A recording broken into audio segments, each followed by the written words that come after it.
The question cannot be, will it be the developers who provide that or not? Because developers normally don't provide affordable housing. No. They provide housing which they sell.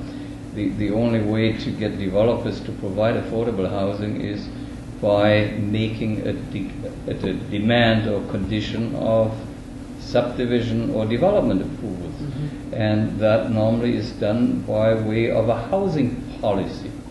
So Bowen Island, as far as I know, does not have a housing policy. And why don't we have a housing policy? Probably traditionally we did not have that demand that has just grown over the last 10 years, and it gets more and more crucial. And it's high time that we have a housing policy which looks after the provision of housing. Like we have a transportation needs, we have needs to be fed. I mean, and housing, a roof over people's head is basic. And if you don't provide that, then ultimately your community will suffer. Now, how do you provide that? Is either the community has the means, and it's financial means, and they have the land to provide housing. There are very few communities who can afford that, or they make the developer provide it at the developer's expense. But that is based on a policy. So as long as the council does not demand that as part of a development permit stage, I can't see a developer coming out voluntarily and say, well, wonderful, I create now affordable housing, because it's financially not doable. Right, and again, Wolfgang, I think that speaks once more. It adds to the lack of sophistication on council. But two, you have to look at council, and if we were council here, and there was an issue that was peripheral for us, we're not going to be the ones to leap on it first. And so it is a lot up to us, too, to be able to approach council and suggest solutions and stuff like that. It makes it political. Now you have to have enough people on the island care enough to vote in the people that care about the issue. Well, that's where I think, too, what's mentioned about the housing, what did you determine again? It's a policy. But I don't think that we can blame or leave it just to council. No. What it really requires on Bowen Island is a change of mind in that, because you cannot have affordable housing without allowing additional density, not high density, but it's this paranoia that if we ever exceed 7,000 households on the island, yes, life on Bowen Island will come to an end. This is totally irrational, is not even mandated under the OCP. The OCP actually mandates diversity. That's mandated, diversity for different lifestyles, age groups, and so on. So, but it's always against that background, not more than 7,000. So as long as people do not change their attitude to that, they say, well, if we need affordable housing, maybe that requires additional 300, 400, 500 units.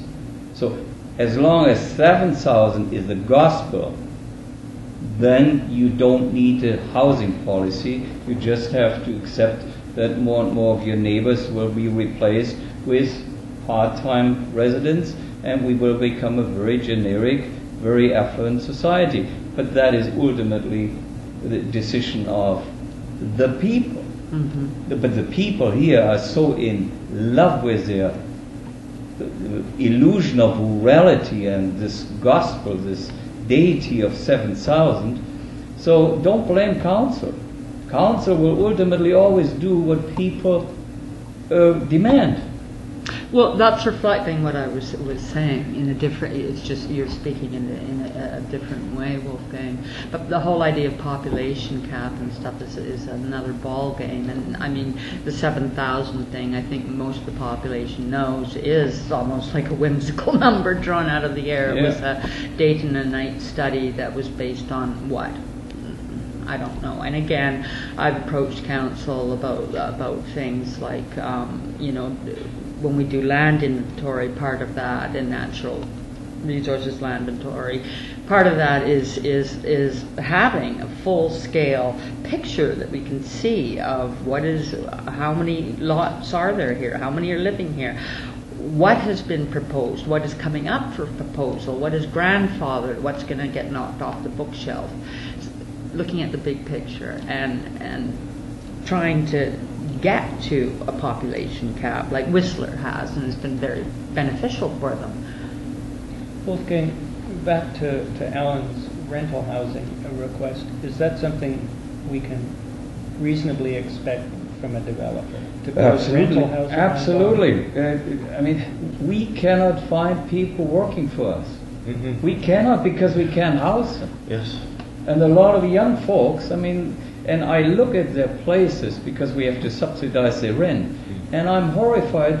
$1,500 for just a place I wouldn't like to have my dog live in. No. So then, how do we deal with that? Well, I'm wondering though. You've got the Sorensen group out there in King Edward Bay, and you've got the whole Cape Roger Curtis thing going on, and I question that. And 2/3 of the island again, or the silent majority commuters who are out there who own these properties or are spread out across the island, we're able to contain the entire rental situation in the Cove, where again people can work, play, and live in the Cove, in high density, where they would like to be. I prefer living in higher density. I'm sorry, maybe I'm just not a dyed in the wool islander. I prefer higher density. I like the company of people. I like being able to go next door and share a drink with my neighbor and talk about my day. Yeah. And for those who want the peaceful solitude of the rest of the island, please keep that, have it. But when you've got neighborhoods like Cape Roger Curtis, like King Edward Bay being developed, can't part of the condition be, okay, you know what, we've also got this land here in the Cove that's pretty useless when it boils down to anything else. You can't put storefront there. You really can't put businesses there. You can't zone warehouses for there.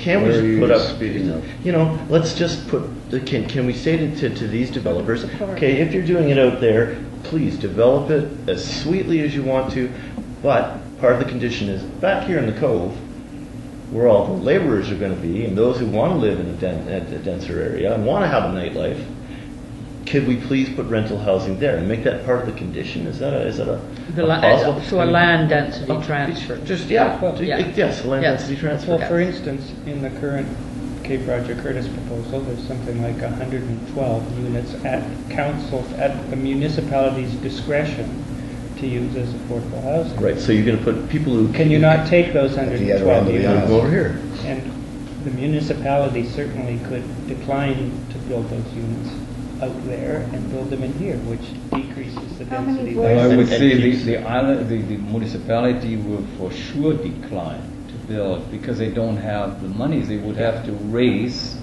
the money to build it, and then every other taxpayer would have to pay to subsidize the rental. So the only way of getting affordable, especially rental housing, is to demand it from the developers. So, but right now there is not only no demand. If I would come tomorrow and would say, I don't mind to build rental housing because I need it for our own folks, I'm not sure if I'm welcome. I mean, we will put it to the test fairly soon, but I am not sure if we are welcome. There are developers in North and West Vancouver who are offering to do that, so it's not quite true what you were saying earlier, that there are developers willing to do a trade-off. But they do it in return for higher density. Exactly, because they need that, because somehow you have to pay for the rentals, which do not pay for themselves. So you have to have something to sell to subsidize the rental. So without having something to sell, and then it is actually the newcomer who buys a house helps to finance the rental. And that's how it's done in Vancouver, it's done in Whistler, it's done in many places who face the same pressures. So the density transfer is a possible solution to density transfer. But it comes back to your initial point. Your initial point to the 65% of people that leave the island in the morning, come home at night, but we've already agreed that council does what people want them to do. They're the biggest voting bloc. These people don't want them to do it. No. So we're caught. Where are we stuck?